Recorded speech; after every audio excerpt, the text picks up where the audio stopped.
अस्सलाम वालेकुम स्टूडेंट्स। आज एक बहुत इंपॉर्टेंट टॉपिक में डिफ़ाइन करने जा रहा हूँ और वो है subject pronoun versus object pronoun.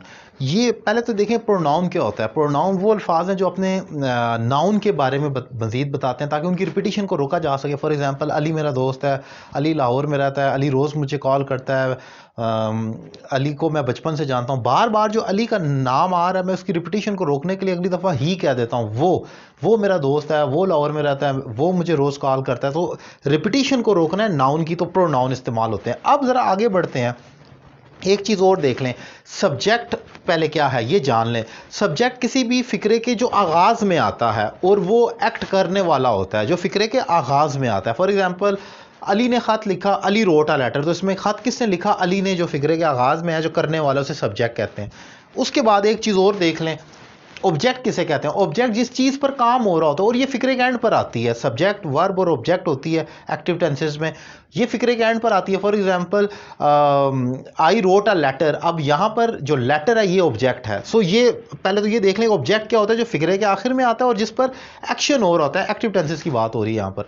सो ये चीज़, ये तो एक समझ लें पहले सब्जेक्ट और ऑब्जेक्ट। और प्रोनाउन क्या होता है मैंने सिंपल सा उसका एक लेआउट आपको बताया। अब ज़रा स्टार्ट करते हैं हम कि ये जो अल्फाज हैं बाज़ दफ़ा हमें समझ नहीं आती, आई कहना है या मी कहना है, वी कहना है या अस कहना है, यू कहना है या यू का तो खैर यू ही होता है, दे कहना है या दम कहना है, शी कहना है या हर कहना है, ही कहना है या हिम कहना है। ये बहुत ज़्यादा कन्फ्यूजन होती है बेसिक स्टूडेंट्स को। शायद आपको आता हो जो मेरे वीडियो लेक्चर देख रहे हैं, लेकिन एक बड़ी तादाद ऐसी होगी जो वाकई ही सर हिलाएंगे कि ऐसा ही मसला है। क्योंकि ये वो टॉपिक मैं सेलेक्ट करता हूँ जो मुझे ज़्यादा अकेडमी में और ऑनलाइन क्लासेस में जो स्टूडेंट क्वेश्चन कर रहे होते हैं और या एरर कर रहे होते हैं, उसी को ठीक करने के लिए। सो ये एक बहुत ज़्यादा कन्फ्यूजन है। आज इसी चीज़ को मैं डिफाइन कर रहा हूँ कि क्या कहना है आपने। अगर तो आपके फिक्रे का आगाज हो रहा है तो सब्जेक्ट प्रोनाउन से होगा, वो आपके ये अल्फाज होंगे जिन्हें पर्सनल प्रोनाउन कहा जाता है। लेकिन अगर फिक्रे का एंड हो रहा है, वो फिक्रे के ऑब्जेक्ट के तौर पर आ रहे हैं, फिक्रे के एंड पर आ रहे हैं, तो वो आपका ये ऑब्जेक्ट प्रोनाउन होंगे। कैसे? अब जरा मिसालों से देखते हैं। मैंने उस लड़की को खत लिखा, इसमें लिखने वाला मैं तो मौजूद हूं, ये तो हमारा सब्जेक्ट प्रोनाउन होगा जो फिक्रे के आगाज में आ रहा है और जो एक्शन करने वाला डूअर है। अब मैंने उसको खत लिखा, I wrote a letter to her. अब आप ये देख सकते हैं ये यहां पर जो इनडायरेक्ट हमारा ऑब्जेक्ट आया है, वो वहां पर सेकंड ऑब्जेक्ट जो आया वो ये टू हर आया है। यहां पर उस लड़की के लिए मैं ये नहीं कह सकता I wrote a letter to she, मैं दोबारा शी नहीं कह सकता उस लड़की के लिए। वैसे तो लड़की को शी कहते हैं, लेकिन यहां पर शी नहीं आएगा क्योंकि ये फिक्रे के एंड पर आया ऑब्जेक्ट प्रोनाउन। शी के लिए आप हर कहा करेंगे, आपने शी नहीं कह देना क्योंकि फिक्रे के एंड पर आया। शी यहां पर आ सकता है, इधर नहीं आ सकता। फिर एक और एग्जाम्पल देखें, she gave me a flower, उसने मुझे एक तोहफा दिया। अब जरा आप देखें, उस लड़की ने मुझे, ये तो आपका एक सब्जेक्ट हो गया। अब मुझे के लिए क्या आप इंग्लिश डालेंगे? आई कहते हैं वैसे तो हम, मुझे को मतलब अगर मैंने कहना है आम तौर पर मैं या मुझे, तो आई होता है। लेकिन क्योंकि वो फिक्रे के एंड पर आ रहा है, ऑब्जेक्ट के तौर पर आ रहा है, तो वो मी बन जाएगा। She gave me a flower, आप ये नहीं कह सकते she gave I a flower, ये गलत हो जाएगा। एक कॉमन एरर आपको एक मिसाल दूं, मैंने अक्सर देखा है, लोग कहते हैं कि मैं मसरूफ हूं, मी बिजी। ये गलत है। क्यों गलत है?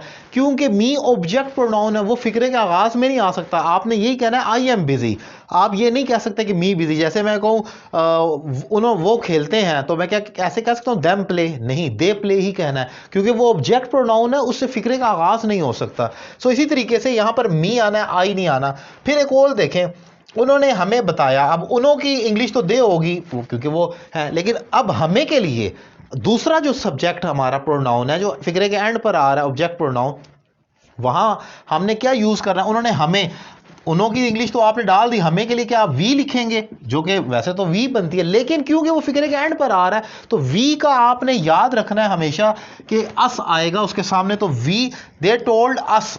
इसी तरीके से उस लड़की ने बुलाया, उस लड़की ने उसे बुलाया, ये उसे भी एक लड़की है तो शी तो होगी वो लड़की। अब उसे बुलाया, उसे के लिए आपने हर कहना है, या अगर वो लड़का हो तो हिम कहना है क्योंकि अब हम यहां पर ये नहीं कह सकते शी कॉल्ड शी, दोबारा शी नहीं आ सकता। सो ये इसमें एक इंपॉर्टेंट पॉइंट।